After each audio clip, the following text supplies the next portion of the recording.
Teachers எல்லாருக்கும் வணக்கம்.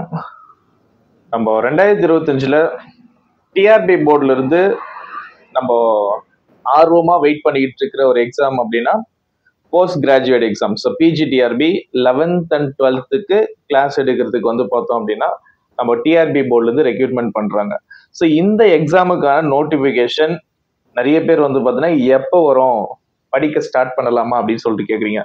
Already படிக்கிறதுக்கு பார்த்தீங்கன்னா ஸ்டார்ட் பண்ணிட்டாங்க. ஏன்னா புது சிலபஸ் வந்த உடனே ஆஸ் சூன் அஸ் என்ன பண்றாங்க அப்படின்னா உடனே டவுன்லோட் பண்றாங்க, பிரிண்ட் அவுட் போடுறாங்க, ஸ்டார்ட் பண்ணிடுறாங்க. ஸோ பழைய சிலபஸ்க்கும் புது சிலபஸ்க்கும் என்னென்னு சொல்லிட்டு கம்பேரிங் பண்றாங்க. ஸோ என்னென்ன நம்ம கலெக்ட் பண்ண வேண்டிய விஷயம் இருக்கு, இல்ல புதுசா நம்ம எல்லாமே ஸ்டார்டிங் ரீஸ்டார்ட் பண்ணிடலாமா அப்படின்ற மாதிரி ஸ்டார்ட் பண்ணி அவங்க போயிட்டு இருக்காங்க. இன்னும் நிறைய பேர் படிக்கலாமா வேண்டாமா, முதல்ல டிஆர்பி இந்த பிஜிடிஆர்பி எக்ஸாம்னாலே என்ன அப்படின்ற மாதிரி இன்னுமே டவுட் இருக்கிறவங்களுக்கு கண்டிப்பா இந்த வீடியோ ஒரு புரிதலை கொடுக்கும். பிளஸ் உங்களுக்கு எதனா டவுட் இருக்குதுன்னா கூட நீங்க என்ன பண்ணுங்க அப்படின்னா கீழே கமெண்ட்ல போட்டு விடுங்க. ஸோ நான் அதுக்கான ஒரு சில எக்ஸ்பிளனேஷனும் நான் தரேன். ஸோ ஃபர்ஸ்ட் இந்த எக்ஸாமுக்கு படிக்கலாமா வேணாவா அப்படின்னு கேட்டாக்கா நான் ஒரு சில விஷயம் சொல்றேன், நீங்க டிசைட் பண்ணுங்க படிக்கலாமா வேணாமான்ட்டு. ஃபர்ஸ்ட் பிஜிடிஆர்பி எக்ஸாம் பார்த்தோன்னா கம்பேரிங் டெட் எக்ஸாமை விட இது பெஸ்ட். அதுக்கான ரீசன் இது டைரக்ட் ரெக்ரூட்மெண்ட். இந்த எக்ஸாம்ல பார்த்தீங்கன்னா உங்களுடைய மேஜர் சப்ஜெக்டை மட்டும் ப்ரிப்பேர் பண்ண போறீங்க. நல்லா மார்க்கை ஸ்கோர் பண்ணீங்க அப்படின்னா டைரக்டா நீங்க கட் ஆஃப்குள்ள வந்தாலே உங்களுக்கு கவுன்சிலிங் ப்ராசஸ் நடக்கும். ஆஸ் சூன் அஸ் பார்த்தீங்கன்னா நீங்க ஒரு இடத்துல போஸ்டிங்ல போயிடலாம். நல்ல சேலரி, டைரக்ட் ரெக்ரூட்மெண்ட். 2-3 எக்ஸாம்லாம் நம்ம எழுத போறது இல்லை. ஸோ ஃபர்ஸ்ட் நீங்க டெட் எக்ஸாம் முதல்ல கிளியர் பண்ணணும். அதுக்கப்புறமா தான் நீங்க பார்த்தீங்கன்னா இன்னொரு எக்ஸாம் எழுதணும். அப்படி இப்படிலாம் இங்க கிடையாது. ஜஸ்ட் சிங்கிள் எக்ஸாம் ஒரே நாள்ல நடக்க போகுது. அந்த எக்ஸாம்ல நல்ல ஒரு மார்க்கை நீங்க எடுக்கிறீங்க அப்படின்னா உங்களுக்கு டைரக்டா பார்த்தீங்கன்னா உங்களுக்கு அப்பாயின்மெண்ட் ஆர்டர் கிடைக்கும். ஒன்ஸ் நம்ம அப்பாயின்மெண்ட் ஆயிடும் அப்படின்னா செட்டில். கண்டிப்பா பார்த்தீங்கன்னா இது உங்களுக்கே தெரியும். பட் இதுக்கு படிக்கலாமா வேணாவா அப்படின்னா புது சிலபஸ் விட்டுருக்கதே இந்த எக்ஸாமை நடத்துறதுக்காக தான் புது சிலபஸ் விட்டுருக்காங்க. அதுக்காக நிறைய ஸ்டடீஸும் பார்த்தீங்கன்னா ஸ்டார்ட் பண்ணிட்டாங்க. படிக்கிறதுக்கு நிறைய ப்ராசஸ் அதாவது போயிட்டு இருக்கு ஒரு பக்கம். இன்னொரு கொஸ்டின் நிறைய பேர் கேட்கறது என்னன்னா, இப்போ பட்ஜெட்னு ஒன்று விட்டாங்க. ஸோ அதுல கூட உங்களுக்கு தெரியும் ஒரு 1721 போஸ்டிங் பார்த்தோன்னா ஃபில் பண்ண போறதா போட்டாங்க. ஆக்சுவலா அது நம்மளுக்கு ஒரு கம்மியான வேகன்சிஸ் தான் காமிக்கிறாங்களே. ஆக்சுவலா 1500 ஓகே, இருந்தாலும் அதை விட டபுளான வேகன்சிஸ் தான் நம்மளுக்கு ஃபில் பண்ணுவாங்க இந்த வருஷம். நீங்க படிக்கிற ஆர்வம் இருக்கு அப்படின்னா தாராளமா இந்த எக்ஸாம் ஃபேஸ் பண்ணுங்க. ஒண்ணுமே தெரியாது, எனக்கு எதுவுமே படிக்கிறதுக்கு எனக்கு எதுவுமே ஐடியாவே இல்லை அப்படின்னா கூட நீங்க என்ன பண்ணுங்கன்னா யாரை நீங்க அப்ரோச் பண்ணணுமோ, ஸோ ஆஸ் சூன் அஸ் நீங்க என்ன பண்ணணுமோ அடுத்த ப்ராசஸ் பண்ணுங்க. இதுதான் பெஸ்ட். இல்ல நான் செல்ஃப் ஸ்டடி பண்ணுவேன் அப்படின்னா நம்ம சேனல்ல கூட நீங்க தாராளமா ஃபாலோ பண்ணிட்டு வரலாம். ஐடியாஸ், டிப்ஸ் நான் தரேன், நான் ரெடியா இருக்கேன். என்னென்ன மாதிரி ப்ரிப்பரேஷனை பண்ணலாம், ஸோ அது எல்லாமே நானே உங்களுக்கு பார்த்தீங்கன்னா ஐடியாஸ் தரேன். நீங்க தாராளமா நீங்க செல்ஃப் ஸ்டடி கூட சூப்பரா பண்ணலாம். அடுத்தது இந்த பிஎஸ்டிஎம் பத்தி நிறைய பேருக்கு ஒரு கொஸ்டின் இருக்கும். இந்த பிஎஸ்டிஎம்ன்றது பார்த்தீங்கன்னா தமிழ் வழி கல்வியில பயின்றவங்களுக்கு ஒரு 20% பார்த்தோன்னா இடஒதுக்கீடு தராங்க நம்ம கவர்மெண்ட்ல இருந்து. ஸோ இது எல்லாத்துலயுமே கொடுக்குற மாதிரி நம்ம டிஆர்பி போர்ட்லயும் 20% வேகன்சிஸ் என்ன பண்றாங்க அப்படின்னா பிஎஸ்டிஎம் முடிச்சவங்களுக்கு தராங்க. இது யாருக்கு எலிஜிபிள் ஆகும் அப்படின்னா 1ஆவதுல இருந்து 12ஆவது வரைக்கும் தமிழ் மீடியம் படிக்கணும். அடுத்தது நீங்க யூஜி, பிஜி, பிஎட். ஸோ இதுதான் பார்த்தோன்னா இந்த டிஆர்பி எக்ஸாம் எழுதுறதுக்கான குவாலிஃபிகேஷன். ஸோ இந்த குவாலிஃபிகேஷன் எல்லாமே நீங்க என்ன பண்ணிருக்கணும்னா தமிழ்லேயே தான் முடிச்சிருக்கணும். நான் தமிழ் டிபார்ட்மெண்ட் தானே, நான் இந்த சர்டிபிகேட் வாங்கணுமா, ஏன்னா நான் எல்லாமே தமிழ்ல தானே படிச்சிருப்பேன், நான் இந்த சர்டிபிகேட் வாங்கணுமா அப்படின்னா நீங்களும் வாங்கணும். அதே மாதிரி பிஜி மட்டும்தான் நான் இங்கிலீஷ் மீடியம் படித்தேன். ஏன்னா ஃபார் எக்ஸாம்பிள் சயின்ஸுக்கெல்லாம் பார்த்தீங்கன்னா நிறைய தமிழ் மீடியம் இருக்காது. ஸோ ஒரு சிலர் பார்த்தீங்கன்னா நான் எல்லாமே தமிழ் மீடியத்தில் படிச்சுட்டேன், பட் பிஜி மட்டும்தான் நான் இங்கிலீஷ் மீடியத்தில் படித்தேன் அப்படின்னா நீங்களும் இங்கிலீஷ் மீடியம் தான் கணக்கு. நீங்க அந்த பிஎஸ்டிஎம்ஐ கிளைம் பண்ண முடியாது. பிஎஸ்டிஎம் கிளைம் பண்ணணும் அப்படின்னா எல்லாமே நீங்க தமிழ் மீடியத்தில் படிச்சிருக்கணும். எஸ்பெஷலி இங்கிலீஷ் டிபார்ட்மெண்ட் அப்படின்னா நீங்க எதிர்பார்க்கவே வேண்டாம், யூ ஆர் நாட் குவாலிஃபைட். ஏன்னா நீங்க இங்கிலீஷ் மீடியத்தில் இங்கிலீஷ் டிபார்ட்மெண்ட்னாலே யூஜி, பிஜி, பிஎட் கூட நீங்க தமிழ் மீடியத்தில் படிச்சிருந்தா கூட அதுவுமே உங்களுக்கு செட் ஆகாது. ஏன்னா உங்களுக்கு வந்து சுத்தமா அந்த 20% அப்படியே வாஷ் அவுட் பண்ணி என்ன பண்ணுவாங்க அப்படின்னா அது வந்து ஜென்ரல் கேட்டகரிக்கோ இல்லை அவங்களுக்கு அது என்ன மாதிரியான பண்ணுவாங்களோ அதை பண்ணிடுவாங்களே தவிர்த்து பிஎஸ்டிஎம் உங்களுக்கு வந்து சுத்தமா எலிஜிபிளே கிடையாது.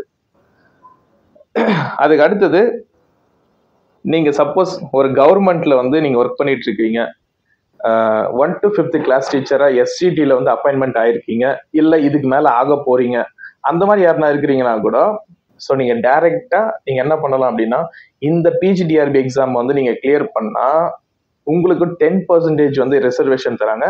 டைரக்டா 1 to 5th இருந்து நீங்க வந்து 11th 12th கிளாஸ் எடுக்கிறது டீச்சரா மாறலாம். இது மாதிரியான ஒரு ஆப்ஷன் இருக்கு. ஸோ நீங்க யாருன்னா கவர்மெண்ட் எம்ப்ளாயா இருக்கீங்க, இந்த வீடியோ பார்த்துட்டு இருக்கிறீங்க அப்படின்னா நீங்க யூஸ் பண்ணலாம். இந்த உங்களுக்கான 10% வேகன்சிஸை நீங்க வந்து ஃபில் பண்ணலாம். அதுக்கு அடுத்தது cross major not eligible. Suppose நீங்க வந்து பிஏ தமிழ் இல்ல பிஏ இங்கிலீஷ் படிச்சிருக்கேன், அதுக்கப்புறமா பிஏ இங்கிலீஷ் படிச்சுட்டு எம்ஏ ஹிஸ்டரி படிச்சிருக்கேன், அந்த மாதிரி யாருன்னா இருக்கீங்கன்னா you are not eligible. So mostly எப்படி இருக்கணும் அப்படின்னா சைமல்டேனியஸா அப்படியே கரெக்டா வரணும். ஸோ ஃபர்ஸ்ட் வந்து பிஏ இங்கிலீஷ், அப்புறம் எம்ஏ இங்கிலீஷ். இதுதான் பேட்டர்னை பொறுத்த வரைக்கும். 10வது 12வது நீங்க யூஜி 3 வருஷம் படிச்சிருக்கணும், பிஜி 2 வருஷம் படிச்சிருக்கணும், பிஎட் 1 வருஷமோ இல்ல 2 வருஷம் கோர்ஸோ. ஸோ அது வந்து இப்போ நடக்கிறத பொறுத்து நீங்க படிச்சிருந்தீங்கன்னா யூ ஆர் எலிஜிபிள். அதுக்கு அடுத்தது எக்ஸாமுடைய கொஷின் பேப்பர். ஆக்சுவலா வந்து கொஷின் பேப்பரை பொறுத்த வரைக்கும் நீங்க இங்கிலீஷ் டிபார்ட்மெண்ட்டா இருக்கீங்க அப்படின்னா நீங்க ஃபுல் அண்ட் ஃபுல் இங்கிலீஷ்ல தான் இருக்கும் உங்களுக்கு கொஷின். லாங்குவேஜ் பொறுத்த வரைக்கும் தமிழ்னா தமிழ்ல இருக்கும், இங்கிலீஷ்னா இங்கிலீஷ்ல இருக்கும். ஏன்னா நிறைய பேர் வந்து கேட்கறது என்னன்னா இங்கிலீஷ் ஓகே அந்த 110 கொஷின், எஜுகேஷன் சைக்காலஜி அப்படின்ற ஒரு எஜுகேஷன் மெத்தடாலஜில ஒரு 30 கொஷின்ஸும் ஜிகேல ஒரு 10 கொஷின்ஸும் வந்து இருக்கு அப்படின்ற மாதிரி தான் வந்து பார்த்தீங்கன்னா இதுக்கு முன்னாடி இருக்கிற ஸ்கீம் ஆஃப் அந்த எக்ஸாம் பேட்டர்ன். இதுல அந்த 30 கொஷின் வந்து பார்த்தோம் அப்படின்னா 2 மீடியத்துல இருக்குமா அப்படின்னா இருக்கவே இருக்காது. இங்கிலீஷ் டிபார்ட்மெண்ட்டுக்கு சுத்தமா இருக்காது, மற்ற டிபார்ட்மெண்ட்டுக்கு இருக்கும். இங்கிலீஷ் டிபார்ட்மெண்ட்டுக்கு ஒன்லி இங்கிலீஷ்ல மட்டும்தான் அந்த 150 கொஷின்ஸுமே இருக்கும். ஸோ நீங்க படிக்கிறீங்கன்னா எஜுகேஷன் மெத்தடாலஜி படிக்கிறீங்கனாலே இங்கிலீஷ்ல தான் படிக்கணும், தமிழ்ல படிக்கக்கூடாது. அதுக்கு அடுத்தது தமிழ் எலிஜிபிலிட்டி டெஸ்ட்னு சொல்லிட்டு ஒன்று இருக்கு. இது கம்பல்சரி வந்து பார்த்தீங்கன்னா எல்லாருமே கிளியர் பண்ணணும். ஈவன் தமிழ் டிபார்ட்மெண்ட்டா இருந்தாலும் இங்கிலீஷ் டிபார்ட்மெண்ட்டா இருந்தாலும் எல்லாருக்குமே இது வந்து காமன். இதுல நீங்க என்ன பண்ணணும் அப்படின்னா 20 மார்க்ஸ் எடுக்கணும். ஸோ அப்போ உங்களுக்கு கொஷின் வந்து பார்த்தீங்கன்னா 30 கொஷின் கேட்பாங்க, அதுல 50 மார்க்கா கால்குலேட் பண்ணுவாங்க.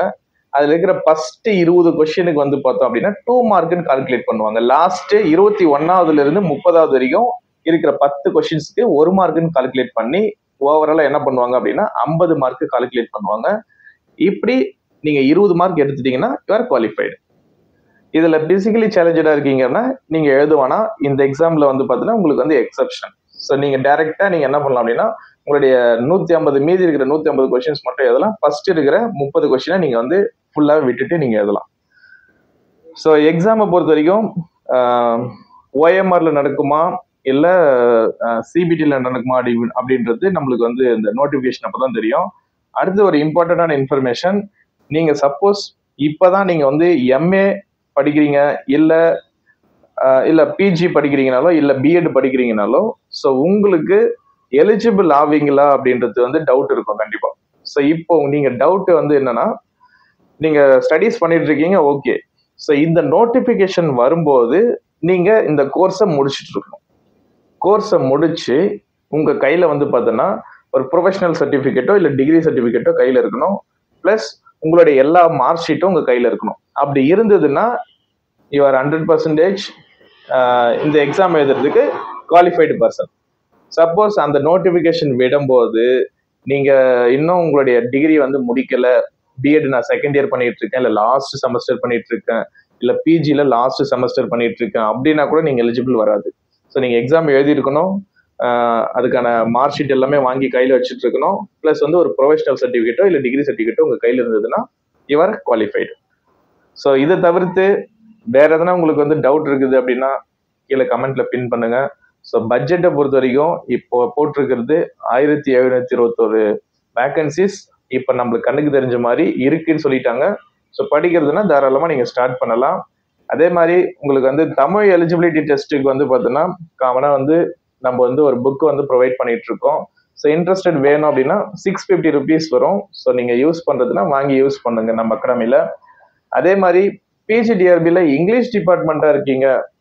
ஸோ நீங்கள் டிபார்ட்மெண்ட் ஆஃப் இங்கிலீஷ் அப்படின்னா நீங்கள் நம்ம இங்கிலீஷ்க்கு பொறுத்த வரைக்கும் நீங்கள் நம்ம அகாடமி மெட்டீரியலை யூஸ் பண்ணலாம் தாராளமாக. நானே மெட்டீரியலும் கொடுக்குறேன், plus Tamil eligibility test book, அதே மாதிரி நம்ம online test, education methodology, so இது மாதிரி எல்லா விஷயமே வந்து பார்த்தீங்கன்னா கம்ப்ளீட்டாக நம்ம அகாடமியில் நீங்கள் என்ன பண்ணிக்கலாம் அப்படின்னா கவர் பண்ணி நானே கொடுக்குறேன். இன்ட்ரெஸ்டட் வேணும் அப்படின்னா டிஸ்கிரிப்ஷனில் என்னுடைய நம்பர் இருக்கும். ஸோ யூஸ் பண்ணிக்கோங்க தேவைப்படுதுன்னா. தேங்க்யூ.